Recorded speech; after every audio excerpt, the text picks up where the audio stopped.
तो हरियाणा में बीजेपी का फॉर्मूला तीसरी बार हिट हो गया है। हरियाणा के 57 साल के इतिहास में पहली बार कोई पार्टी तीसरी बार सत्ता पर काबिज हुई है। बीजेपी का सत्ता पर काबिज होना एक ऐतिहासिक घटना है। इसके पीछे हरियाणा के पॉलिटिकल कल्चर में बदलाव को भी एक बड़ी वजह बताया जा रहा है। बीजेपी ने कैसे बदल दिया हरियाणा का पॉलिटिकल कल्चर, इस रिपोर्ट के जरिए समझने की कोशिश करते हैं।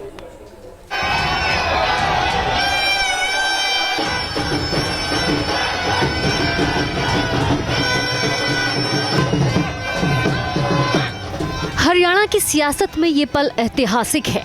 ये पहली बार हुआ है जब हरियाणा में लगातार तीसरी बार किसी एक पार्टी की सरकार बनी है। बीजेपी ने इतिहास रचा है और पार्टी कार्यकर्ताओं का जोश आसमान पर है।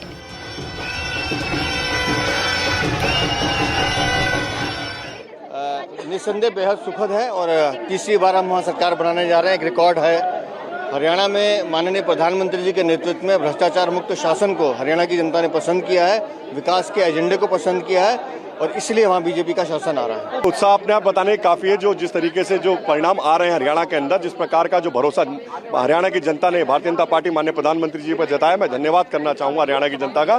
पार्टी के कार्यकर्ताओं ने जो मेहनत की, उसके लिए कार्यकर्ताओं ने जो मेहनत थी।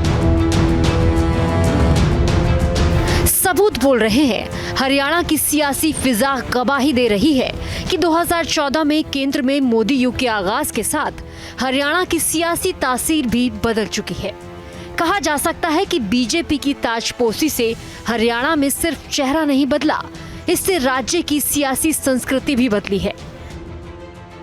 सवाल है कि बीजेपी ने हरियाणा में कैसे बदली आया राम गया राम की राजनीति। इस राज्य की अस्थिर सियासत के इतिहास का अंदाजा इस बात से लगाया जा सकता है कि राजनीति में आया राम गया राम जुमले की पहचान हरियाणा से मिली। 1966 में हरियाणा राज्य वजूद में आया और 1967 के चुनाव के बाद पूरे देश में हरियाणा से आया राम गया राम जुमला कुख्यात हो गया। दरअसल 1967 में सत्ता की उठापटक में निर्दलीय विधायक गया लाल ने 9 घंटे के अंदर 3 बार पार्टी बदली थी।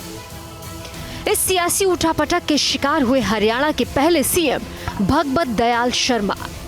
1 नवंबर 1966 को भगवत दयाल शर्मा ने हरियाणा के पहले मुख्यमंत्री के रूप में शपथ ली। 1967 में चुनाव हुआ, भगवत दयाल शर्मा फिर सीएम बने, लेकिन दूसरी बार पार्टी विधायकों ने उनके खिलाफ बगावत कर दी और उनकी सरकार गिर गई।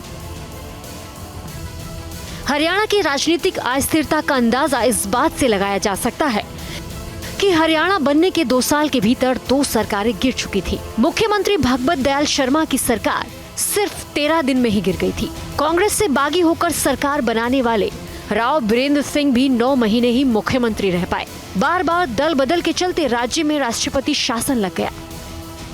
जोड़ तोड़, बगावत, परिवारवाद और बदले की राजनीति। 2014 से पहले कहा जा सकता है कि हरियाणा के सियासत की यही विरासत रही है। बंसीलाल, देवीलाल, भजनलाल। 2014 से पहले हरियाणा की सियासत में यही 3 चेहरे हावी रहे और तीनों लाल के दौर में हरियाणा उथल पुथल में उलझा रहा। लेकिन बेटे ओम प्रकाश चौटाला को हरियाणा का सीएम बनाने का उनका फैसला राज्य के लिए अच्छा साबित नहीं हुआ। ओम प्रकाश चौटाला का शासन पूरी तरह विवादों में भरा रहा। 2 दिसंबर 1989 को ओम प्रकाश चौटाला पहली बार हरियाणा के मुख्यमंत्री बने। 15 महीने के अंदर उन्हें 3 बार इस्तीफा देना पड़ा। कुख्यात महम कांड के अलावा चौटाला पर भ्रष्टाचार के गंभीर इल्जाम भी लगे। दूसरे लाल बंसीलाल की बात करें तो वो 4 बार प्रदेश के सीएम रहे, लेकिन 90 के दौर में उनकी सियासत की चर्चा सबसे ज्यादा होती है। 1996 में चौधरी बंसीलाल की हरियाणा विकास पार्टी और बीजेपी ने मिलकर चुनाव लड़ा। दोनों की सरकारें बनी, लेकिन जब बीजेपी से अनबन हुई और सरकार गिरने लगी तो बंसीलाल ने कांग्रेस की मदद से सरकार बचा ली। भजनलाल का किस्सा तो और भी दिलचस्प रहा।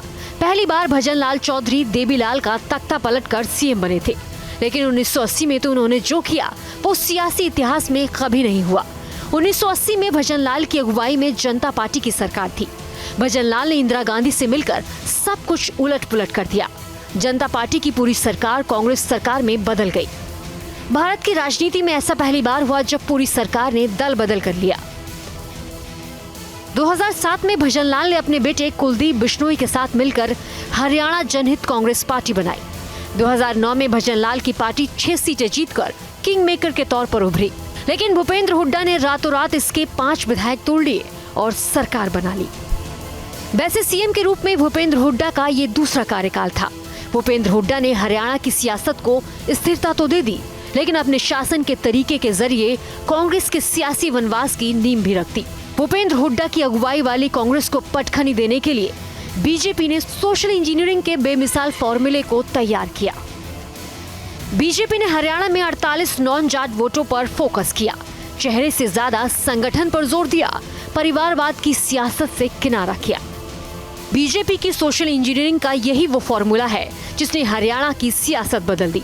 पहले मनोहर लाल खट्टर हरियाणा के सीएम रहे, फिर बिना कोई उथल पुथल के नायब सैनी को सीएम की कमान दी गई और ये फॉर्मूला हिट हो गया। Team news nation.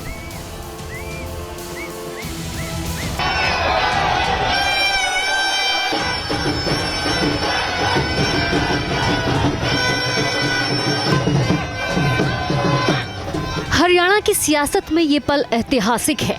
ये पहली बार हुआ है जब हरियाणा में लगातार तीसरी बार किसी एक पार्टी की सरकार बनी है। बीजेपी ने इतिहास रचा है और पार्टी कार्यकर्ताओं का जोश आसमान पर है।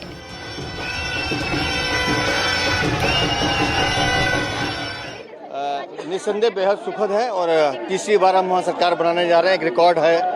हरियाणा में माननीय प्रधानमंत्री जी के नेतृत्व में भ्रष्टाचार मुक्त शासन को हरियाणा की जनता ने पसंद किया है, विकास के एजेंडे को पसंद किया है और इसलिए वहाँ बीजेपी का शासन आ रहा है। उत्साह अपने आप बताने काफी है। जो जिस तरीके से जो परिणाम आ रहे हैं हरियाणा के अंदर, जिस प्रकार का जो भरोसा हरियाणा की जनता ने भारतीय जनता पार्टी माननीय प्रधानमंत्री जी पर जताया, मैं धन्यवाद करना चाहूंगा हरियाणा की जनता का। पार्टी के कार्यकर्ताओं ने जो मेहनत की, उसके लिए कार्यकर्ताओं ने जो मेहनत की। सबूत बोल रहे हैं। हरियाणा की सियासी फिजा गवाही दे रही है कि 2014 में केंद्र में मोदी युग के आगाज के साथ हरियाणा की सियासी तासीर भी बदल चुकी है। कहा जा सकता है कि बीजेपी की ताजपोशी से हरियाणा में सिर्फ चेहरा नहीं बदला, इससे राज्य की सियासी संस्कृति भी बदली है। सवाल है कि बीजेपी ने हरियाणा में कैसे बदली आया राम गया राम की राजनीति। इस राज्य की अस्थिर सियासत के इतिहास का अंदाजा इस बात से लगाया जा सकता है कि राजनीति में आया राम गया राम जुमले की पहचान हरियाणा से मिली। 1966 में हरियाणा राज्य वजूद में आया और 1967 के चुनाव के बाद पूरे देश में हरियाणा से आया राम गया राम जुमला कुख्यात हो गया। दरअसल 1967 में सत्ता की उठापटक में निर्दलीय विधायक गयालाल ने 9 घंटे के अंदर 3 बार पार्टी बदली थी। इस सियासी उठापटक के शिकार हुए हरियाणा के पहले सीएम भगवत दयाल शर्मा। 1 नवंबर 1966 को भगवत दयाल शर्मा ने हरियाणा के पहले मुख्यमंत्री के रूप में शपथ ली। 1967 में चुनाव हुआ, भगवत दयाल शर्मा फिर सीएम बने, लेकिन दूसरी बार पार्टी विधायकों ने उनके खिलाफ बगावत कर दी और उनकी सरकार गिर गई। हरियाणा की राजनीतिक अस्थिरता का अंदाजा इस बात से लगाया जा सकता है कि हरियाणा बनने के 2 साल के भीतर 2 सरकारें गिर चुकी थी। मुख्यमंत्री भगवत दयाल शर्मा की सरकार सिर्फ 13 दिन में ही गिर गई थी। कांग्रेस से बागी होकर सरकार बनाने वाले राव बीरेंद्र सिंह भी 9 महीने ही मुख्यमंत्री रह पाए। बार बार दल बदल के चलते राज्य में राष्ट्रपति शासन लग गया। जोड़ तोड़, बगावत, परिवारवाद और बदले की राजनीति। 2014 से पहले कहा जा सकता है कि हरियाणा के सियासत की यही विरासत रही है। बंसीलाल, देवीलाल, भजनलाल। 2014 से पहले हरियाणा की सियासत में यही 3 चेहरे हावी रहे और तीनों लाल के दौर में हरियाणा उथल पुथल में उलझा रहा। लेकिन बेटे ओम प्रकाश चौटाला को हरियाणा का सीएम बनाने का उनका फैसला राज्य के लिए अच्छा साबित नहीं हुआ। ओम प्रकाश चौटाला का शासन पूरी तरह विवादों में भरा रहा। 2 दिसंबर 1989 को ओम प्रकाश चौटाला पहली बार हरियाणा के मुख्यमंत्री बने। 15 महीने के अंदर उन्हें 3 बार इस्तीफा देना पड़ा। कुख्यात महम कांड के अलावा चौटाला पर भ्रष्टाचार के गंभीर इल्जाम भी लगे। दूसरे लाल बंसीलाल की बात करें तो वो 4 बार प्रदेश के सीएम रहे, लेकिन 90 के दौर में उनकी सियासत की चर्चा सबसे ज्यादा होती है। 1996 में चौधरी बंसीलाल की हरियाणा विकास पार्टी और बीजेपी ने मिलकर चुनाव लड़ा। दोनों की सरकारें बनी, लेकिन जब बीजेपी से अनबन हुई और सरकार गिरने लगी तो बंसीलाल ने कांग्रेस की मदद से सरकार बचा ली। भजनलाल का किस्सा तो और भी दिलचस्प रहा। पहली बार भजनलाल चौधरी देबीलाल का तख्ता पलटकर सीएम बने थे, लेकिन 1980 में तो उन्होंने जो किया वो सियासी इतिहास में कभी नहीं हुआ। 1980 में भजनलाल की अगुवाई में जनता पार्टी की सरकार थी। भजनलाल ने इंदिरा गांधी से मिलकर सब कुछ उलट पुलट कर दिया। जनता पार्टी की पूरी सरकार कांग्रेस सरकार में बदल गई। भारत की राजनीति में ऐसा पहली बार हुआ जब पूरी सरकार ने दल बदल कर लिया। 2007 में भजनलाल ने अपने बेटे कुलदीप बिश्नोई के साथ मिलकर हरियाणा जनहित कांग्रेस पार्टी बनाई। 2009 में भजनलाल की पार्टी 6 सीटें जीतकर किंग मेकर के तौर पर उभरी, लेकिन भूपेंद्र हुड्डा ने रातों रात इसके 5 विधायक तोड़ लिए और सरकार बना ली। वैसे सीएम के रूप में भूपेंद्र हुड्डा का ये दूसरा कार्यकाल था। भूपेंद्र हुड्डा ने हरियाणा की सियासत को स्थिरता तो दे दी, लेकिन अपने शासन के तरीके के जरिए कांग्रेस के सियासी वनवास की नींव भी रख दी। भूपेंद्र हुड्डा की अगुवाई वाली कांग्रेस को पटखनी देने के लिए बीजेपी ने सोशल इंजीनियरिंग के बेमिसाल फॉर्मूले को तैयार किया। बीजेपी ने हरियाणा में 48 नॉन जाट वोटों पर फोकस किया, चेहरे से ज्यादा संगठन पर जोर दिया, परिवारवाद की सियासत से किनारा किया। बीजेपी की सोशल इंजीनियरिंग का यही वो फॉर्मूला है जिसने हरियाणा की सियासत बदल दी। पहले मनोहर लाल खट्टर हरियाणा के सीएम रहे, फिर बिना कोई उथल पुथल के नायब सैनी को सीएम की कमान दी गई और ये फॉर्मूला हिट हो गया। Team news nation.